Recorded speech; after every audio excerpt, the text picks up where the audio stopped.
Hey everyone, it's Natalie, also known as Knitty Natty. I'm going to show you today how to make this cute little granny square out of fingering weight, leftover or scrap sock yarn. All you need is a leftover ball of sock yarn weighing at least 8 grams, 10 grams for insurance, and a size 3.25 millimeter or D crochet hook. Let's get started. Begin with a magic circle. This is as simple as making a knot and just not closing it, but make sure that you leave a tail so that you have something to weave in later on. So make your knot and just leave it open. Round 1 starts with chain 3. So pick up that magic circle, dive right into it, catch your yarn, and pull it through. That doesn't count as our first chain. So now we're going to do our chain 3. Chain 1, 2, and 3. This chain 3 counts as our first double crochet. Now we're going to do 2 double crochets right into the circle.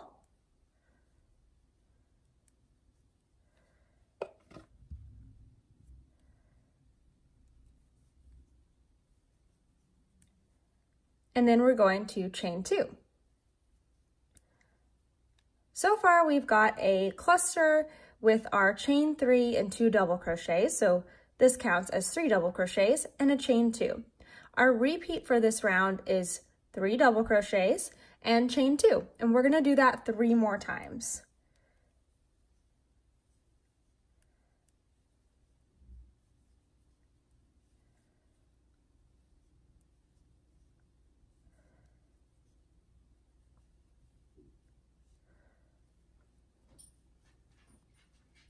Chain 2. Now, after those first 2 clusters, I like to tighten up my magic circle because it's just a little bit too loose for me to be comfortable working it. So I'm going to make 2 more of these double crochet 3 in chain 2, and then I will meet you at the beginning of the round. We're back to where we started the round, and we need to finish with a slip stitch into the top of the beginning chain. So first I'm going to tighten up my magic circle just a tad more to give it that squared off look. And then we're going to look for the beginning chain.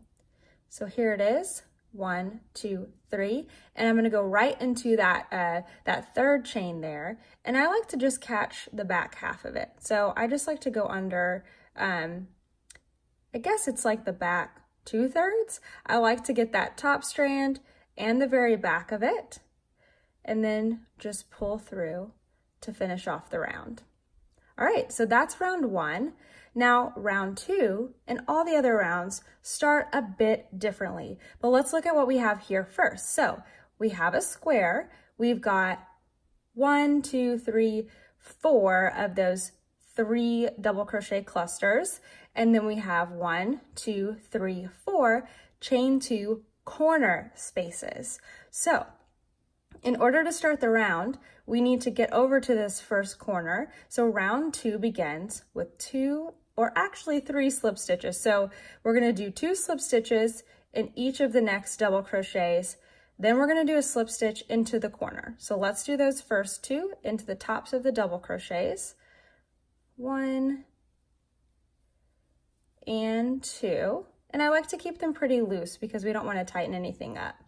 The last slip stitch goes straight into the corner, so just dive right in there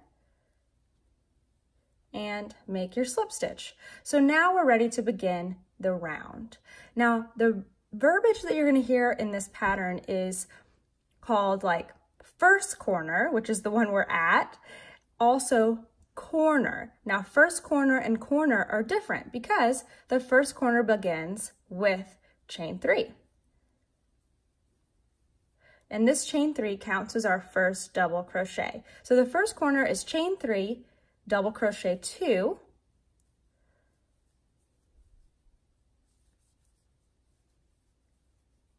chain 2, and double crochet 3. Still all in the same first corner.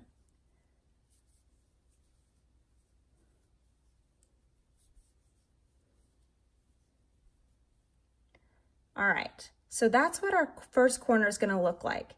you have the chain 3, 2 double crochets, chain 2, and then 3 double crochets. So we've got 2 clusters coming right out of that corner. Now, what makes first corner different is how we start with the chain 3. All the other corners are going to be the same. So this is what the corner repeat looks like.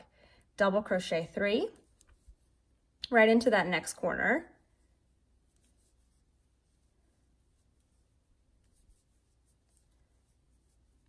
Chain 2, double crochet 3 into the same spot.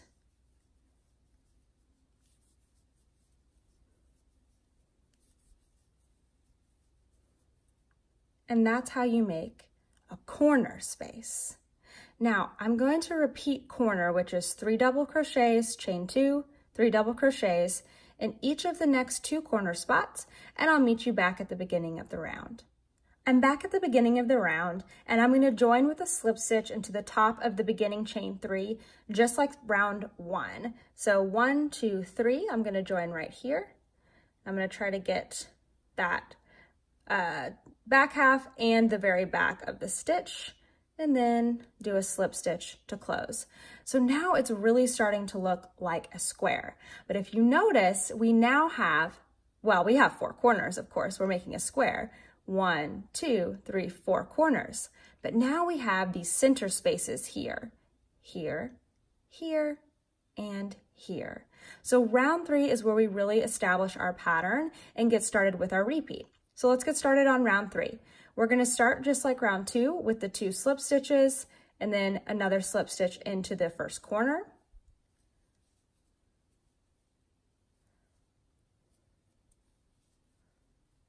One more slip stitch into the first corner.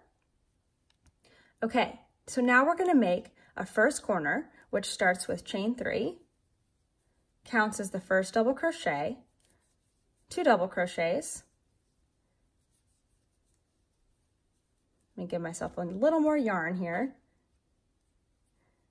All right, still on the first corner, we've done chain 3, 2 double crochets, chain 2, and then 3 double crochets.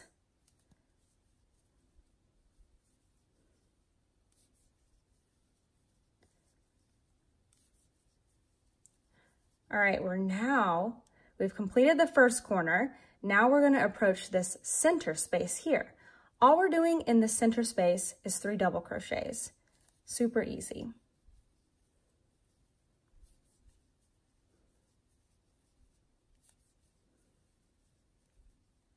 All right, it's time to begin our repeat. So our repeat is going to be make corner, make center, make corner, make center, make corner, make center, and we're back at the beginning of the round.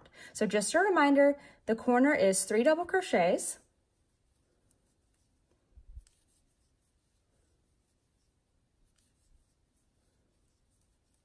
chain 2, and 3 double crochets in the same corner space.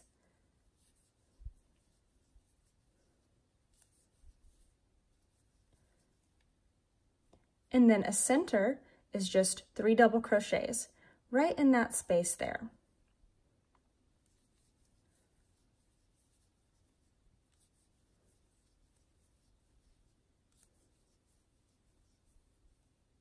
All right, I'm going to repeat that 2 more times, a corner and a center, a corner and a center, and I'll meet you back at the beginning of the round. I'm back at the beginning of round 3, and it's going to end just like the previous 2 rounds with a slip stitch in the top of that chain 3 space.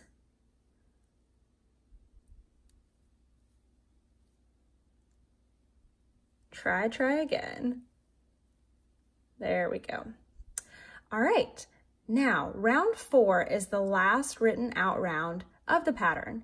That's because after round 4, everything is just exactly the same. You can keep repeating round 4 until you get to your desired size. So let me show you what round 4 looks like, and then I'll talk about the finished square. So again, we're going to start with slip stitch in the next 2 double crochets, and then a slip stitch in the first corner.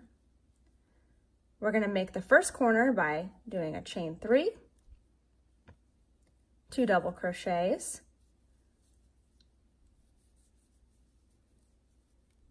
chain 2, and 3 double crochets.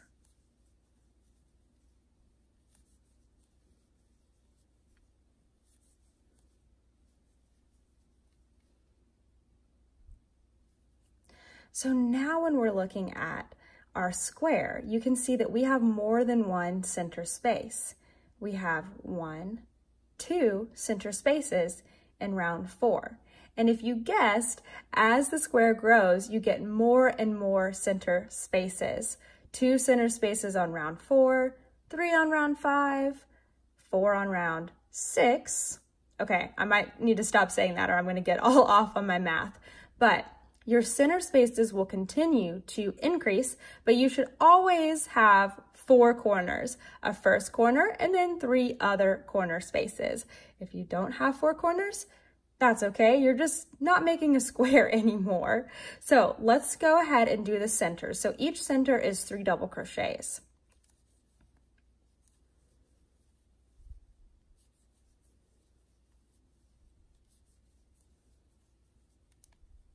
There's 1.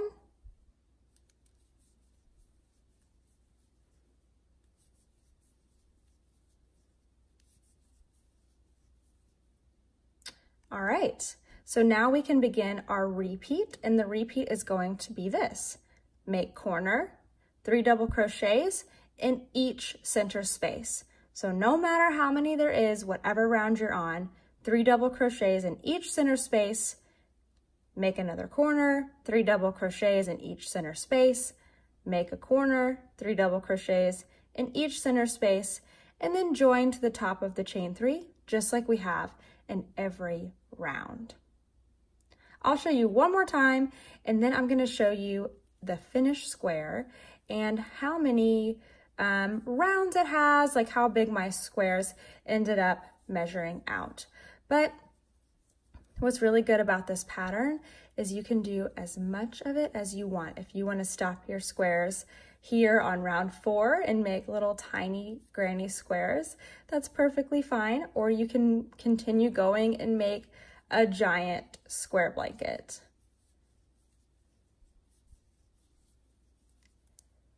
Three double crochets to make a center.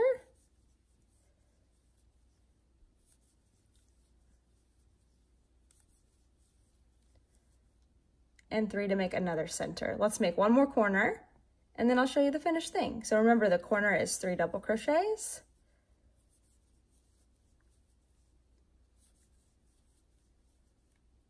chain 2,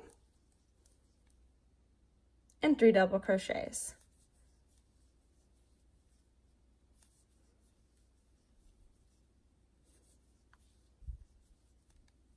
All right, I think you have the hang of the repeat, so let me show you a finished square. So here is the finished granny square. So my finished squares measure about 4.5, maybe slightly less inches wide each way, and they have 7 total rounds, and you can count those by starting at the center and zigzagging out. So 1, 2, 3, 4, 5, 6, 7 rounds, or you can just count the center clusters. So my squares have 5 center clusters. So here's a corner, 1, 2, 3, 4, 5 center clusters. Now you might be wondering, what would you do with all these granny squares, or where would you get the yarn? So last year for Christmas, I bought an advent calendar, and the advent had 24 mini skeins, and each of these mini skeins was Harry Potter themed. It was all themed for the Chamber of Secrets. So every single day, usually at lunchtime at work, I made one of these granny squares with my 20-gram skein. Now it only took about 8 grams of it, so I still have plenty left to make something else, but it was just so much fun to make each of these little granny squares. So eventually what I'm planning to do is to put these together into a blanket. I'm gonna choose a neutral to do another round on each of them, and then potentially I'm gonna do a join as you go method. Now, I don't have a method right now for joining these squares to show you, so I'll do my best to link something below that I think is a great tutorial. When I get around to actually joining them, I will record my own tutorial so you can see how to join your own granny squares. I hope you enjoy making as many scrappy granny squares as your heart desires. Let me know if you have any questions in the box below. Thank you so much for watching. Bye!